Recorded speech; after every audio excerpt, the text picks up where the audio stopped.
नमस्कार। महाराष्ट्रात महिला आणि लहान मुलींसोबत अत्याचाराचं सत्र अजूनही सुरूच आहे।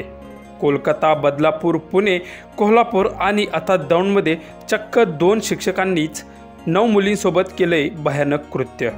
पुढे सविस्तर बातमी पाहण्याआधी चॅनलवरती तुम्ही नवीन असाल तर आपला आरजी मराठी न्यूज चॅनल जरूर सबस्क्राइब करून घ्या।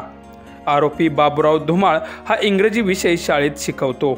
याने 7वी, 8वी आणि 9वीच्या वर्गात शिकत असणाऱ्या मुलींसोबत व्हॉट्सॲप व्हिडिओ कॉल आणि अश्लील व्हिडिओ काढून त्यांना ब्लॅकमेल केलं आहे। असा खूपच धक्कादायक प्रकार उघडकीस आला आहे।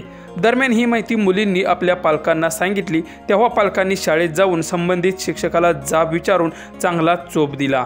त्यानंतर पालकांनी संबंधित शिक्षकाविरुद्ध पोलीस स्टेशनला जाऊन गुन्हा नोंद केला। दरम्यान त्या शिक्षकाने तिथून पळ काढल्यामुळे तो सापडू शकला नाही, परंतु पोलिसांनी वेगवेगळ्या दिशेने पोलीस पथके तयार करून संबंधित शिक्षकाची शोधाशोध सुरू केली। तेव्हा दोघांचाही शोध लागला आणि त्यांना ताब्यात घेतलं।